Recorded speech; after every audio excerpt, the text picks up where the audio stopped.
Christians, we have all experienced doubt at some level. For some of us, those doubts started our deconstructing journey, and for others, they were just a passing thought. But if you took your doubts to a church leader and were turned away or discouraged from asking questions, I want to let you know that there is hope. So today we look at a personal and practical resource to help doubters just like you.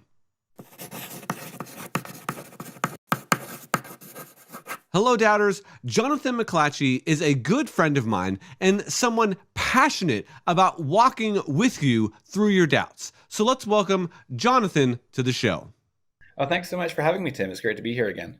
Well, Jonathan, I'm excited about this resource that you have, and we're going to spend some time just kind of unpacking that. First, just take me back to the beginning. So tell me how this resource came about, how this website came about. Give me some of the background information that led up to this excellent resource.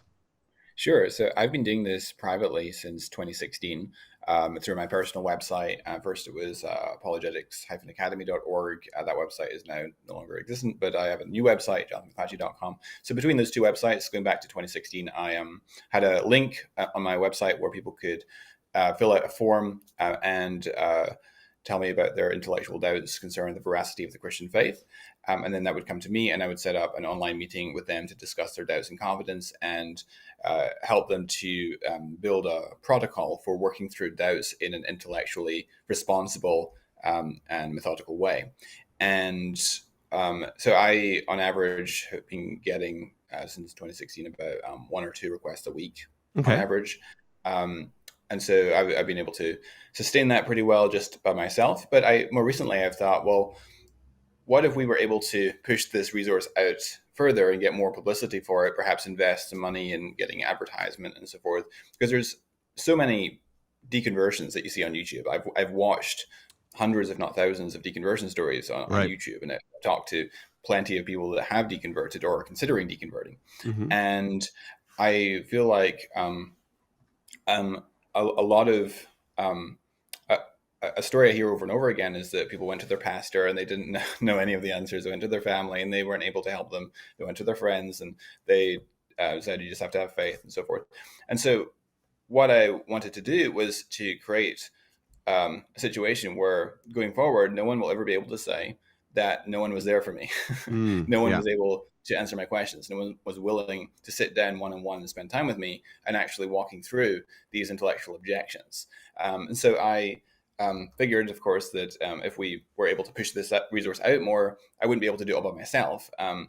So I decided to try to enlist other people to help me with this project. And I've been quite impressed with the number of scholars with professorship positions who have been willing to sacrifice their time for this ministry, for this endeavor, because they see the value in this project. So that's basically the story. Yeah, well, I do want you to name names, but not quite yet. So there's some really integral people that you've had partnerships with and you've had relationships with that have stepped on to say, I want to be part of this effort as well. So I want to get to those. But first, you talked about it a little bit, but describe kind of who this website is for. Who is it the resource for? You talked about the people that are asking those questions or that are doubting their faith, but give a little bit more legs to that. If someone's watching this and they're dealing with deconstruction, they're kind of going through some of that process, how would they know if they should visit your site and click on the button, which we're going to look at again towards the end, but who is this for?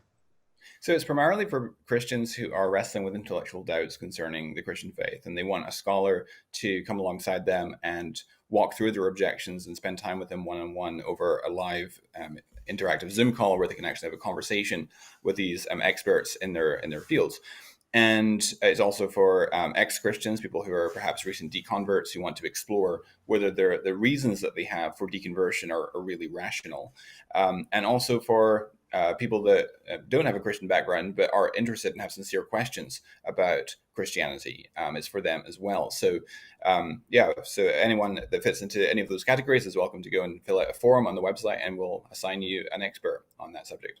Well, one of the reasons that I was so excited about this whole project when you messaged me about it is because one of the things that was integral in my deconstruction process that ended up being a reconstructing effort was having my friend Andy do exactly what you talked about, being able to ask those questions, being able to kind of unpack some of those things. And subsequently, I talked about on a recent video of mine how there was other people such as yourself that, you know, was willing to entertain some of those doubts, to have conversations over Messenger or whatnot. Bobby Conway is another one that I've, you know, brought a lot of my questions to, but there were several other people. And so just having that one person that you can kind of go to, or building that relationship and having that friendship with somebody is so important to kind of just working through this, no matter where the journey ends up. Obviously, you and I both in full candor would love them to, you know, remain a Christian or to find Jesus again in that sense. But really just having and building that relationship is so important. So we kind of foreshadowed some of this a little bit before, but talk about some of the people that you have reached out to through your relationships that wanted to be part of this and are going to be on, you know, kind of the team, if you will, the scholars that you mentioned before. Who are some of those folks? Because I think some people will recognize their names. So one scholar that I've done that even before this new ministry launched, I've been doing has been joining me for some of these calls on a semi-regular basis is Dr. Timothy McGrew. He is a philosophy professor at Western Michigan University. He's very knowledgeable in Christian epistemology and evidence for the resurrection, especially New Testament reliability and that kind of thing. Also, Dr. Stephen Meyer of the Discovery Institute. He is a PhD in philosophy of science from Cambridge, and he's also volunteered to be part of the team. We also have Dr. Justin Bass, who is New Testament PhD. We also have Dr. David Galloway, who is a Scottish medical physician. He's actually the president of the UK Centre for Intelligent Design. We have Dr. Max Baker-Heitch, who is a philosophy PhD, and he teaches philosophy at Oxford. We have Cal Hewitt, who is a philosophy PhD candidate at Western Michigan University. We have Wesley Huff, who is New Testament PhD candidate at University of Toronto. We have Dr. Luke Barnes, who is a PhD in astrophysics. He's based in Sydney, Australia, and he's one of the leading experts on the fine-tuning argument for the existence of God. So these are just a few of the people that we have on. Also, Dr. Chris Winchester, who's a New Testament PhD. So yeah, these are just a small sample of the people that we have on the website as part of the team. You're welcome to go and check out talkaboutdoubts.com for a listing of some of the other people. Well, and that's great. And so one of the common threads that I was seeing in there is, and if you really want to have a conversation with someone that has a really awesome accent, just sign up, because it seems like most of the people you mentioned, Scottish, we got Australian, yourself has an English accent. There's several others in there. And I just have a boring American accent. So that's just me. But I'm on that team as well, willing to help out, have a few people that I've reached out to. And so kind of with that, tell us some of the stories of people's journeys that they've been on throughout the few years since 2016, when you started meeting with people on a fairly regular basis. Talk about just maybe one or two of those stories, without revealing the names unless you have approval from them. But just give us a little bit picture of that journey before we talk about the actual website and the process that you'll take people through. Sure. One guy that I've done several mentoring sessions with over the course of several months. Actually reconverted from the Christian faith. He had deconverted for a good 2 or 3 years, and he recently reconverted to Christianity on the basis of the evidence, in particular the evidence for the resurrection of Jesus and the New Testament reliability and so forth. There's another guy that myself and Dr. Timothy McGrew have been mentoring over the period of several months. Who had a lot of doubts about the veracity of the Christian faith, and we've been trying to help him navigate some of these issues. And sitting down, for quite a while we were doing a session every 2 weeks, talking about the evidence for Christianity. So yeah, a lot of these sessions turn into a more long-term mentoring relationship where we talk every week or two and go through objections to the Christian faith and talk about the evidence for it, and just help people to navigate through those waters as well. So. What are some of the similarities or some of the commonalities that you find between the people that you're talking to? Is there some kind of common denominators, things that might have led up to them having doubts or questions, or common questions that come up, things that you feel like you're addressing on a fairly regular basis? Are there any common threads or themes that you see? Yeah, divine hiddenness is probably the most popular concern. Yesterday, actually, I had a session with a guy on the problem of divine hiddenness, and the whole conversation was about that. So that's probably the most popular one. Which you and I have done an episode on my channel talking about divine hiddenness. So if anyone's interested, if that's something that has come up for anybody that's watching this, I'll go ahead and put a link in the description of this episode where you and I have a long conversation about that. Any other commonalities or threads that you've seen?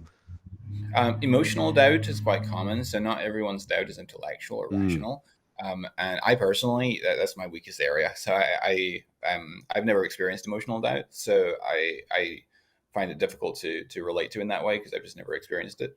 Because I'm a very rationally oriented person. So my beliefs are driven by rational reasons.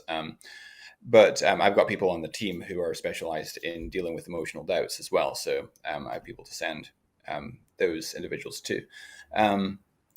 These are some of probably the most popular ones. Objections to miracles, historicity of the Gospels and Acts, alleged contradictions in the Bible. These are all common topics. Science, evolution. Yeah, we get a wide range of things. Pretty much everything that intersects with apologetics, we've had a question on at some point. So. Well, that's fantastic. Well, again, I'm really excited about this resource. But kind of before we wrap up, talk a little bit about the process that someone should expect if they head to the website. So I'm going to go ahead and bring the website up, and then you can just talk us through it as we're looking at the website. So this is the website, talkaboutdoubts.com. What's the first thing that people should do when they get to the website here?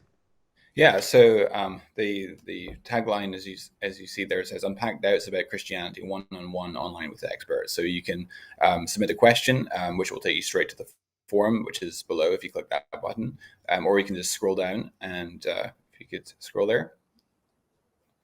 Oops, there you go. Yep. So there's the forum where you can submit a question. So you just write your name and your email address, and the days you're able to Zoom, what days of the week, when it's best in the day for you to Zoom, at what time, what category of doubt. So you might want to know about the problem of evil, or the problem of divine hiddenness, or signs in the Bible, or history, or something along those lines. And then you just enter your time zone, so we know what time zone you're in the world, your city, and just a paragraph or two about what issues you're struggling with. And then that will help me to determine who to send it to, and also help the person that's it's assigned to prepare to help you with that particular issue. So yeah, that's awesome. And then so there's some endorsements down here at the bottom, some different people that you've connected with. Sean McDowell, I see one there. That's awesome. Bobby Conway, who actually wrote the book on doubt, if you will, Doubting Towards Faith. So that's awesome. And you got some of the people that you had mentioned earlier here on the team that are kind of popping up as we go down. So that's fantastic. So this is a really, really, really great website. You can email, Facebook, Twitter, Instagram there. You kind of have a process of how it works. So somebody should, when they click on that submission form here, you'll essentially get an email, and then what should people expect kind of after that? Yeah. So when I get an email through, I then send it to an appropriate expert, and that's based on their expertise, as well as, so different experts are volunteering different levels of time. So some people are down for like once a week, other people are down for like once a month. So based upon how frequently they want to receive requests and their expertise, that helps me to determine who to send that to. And then you will receive an email from that person, and they will set up a time with you to do a live one-on-one Zoom call to discuss your doubts with you. And then from there, it could be, man, you could have just one conversation, but from talking to you, the expectation would be more like, okay, you kind of start a relationship and build a friendship and have 4 or 5 or 6 or 7 conversations to kind of continue to deepen that relationship over time. Is that kind of the expectation? Yeah, if the scholar is willing to do further calls and so forth, then they are more than welcome to do so. I often do that. If the inquirer would like further follow up, then I'm certainly willing to do that. I know that at least some other of the experts on the panel are willing to do that as well. So yeah, absolutely. No, that's cool. Yeah, so just a quick story before we wrap up. So I had a really good friend of mine kind of pull me into a similar conversation of somebody that was on the atheistic side, didn't really grow up with a lot of, religious background necessarily, but he was like, hey, well, I'm having this conversation with a friend. Can you join us? And over the span of 2 years now, we've met every 2 or 3 months and developed quite a relationship with this person. And I can say that this person went from being atheist to some sort of theist. He's not quite over the line to Christianity. The last time we had a conversation, it was around a campfire, and we just kind of, we're talking through some things. And he was like, I'm really interested in this person, Jesus. And so we've been, texting and having, these deeper conversations via text message. We really haven't had a chance to get together in probably 4 or 5 months now, but we, every time we do, something happens. So I just want to reiterate how important it is that you're having these conversations with somebody. If you go to your church and you find that the pastor is just saying, I'm sorry, I can't help you, or you should just believe, or just read more scripture or whatever, or, talk to your small group leader, and your small group leader is like, man, I have no idea. This is a resource that, everybody that's in that category should take advantage of. Jonathan, any closing thoughts? No, I hope that your viewers will check out the website and submit a form if you're struggling with doubts or you're deconstructing your faith. At least give us a chance to share with you the best arguments for Christianity and the best responses to your objections. At least then you'll be fully informed, so that if you do leave the faith, you can do so in good conscience, knowing that you gave it a good check. Well, that's fantastic. Well, Ben, thank you so much for checking out this video. I really hope that you take advantage of Jonathan's resource that he has. Jonathan's an amazing guy. He's super smart. He's put together a really great team. And if you're watching this, or you know somebody that has doubts, or if you yourself have doubts, take advantage of this resource. Click on the link in the description. Head on over to the website. Submit a question. It can't hurt just to have a conversation if you find that it's going to be fruitful and that conversation continues, or some of the doubts that you have are assuaged. That is fantastic. That is amazing. I also have another resource, our Facebook group, our Dealing with Deconstruction Facebook group. You're also welcome to join that as well. The link for that is in the description. And with that, we'll meet you next time on Dealing with Deconstruction.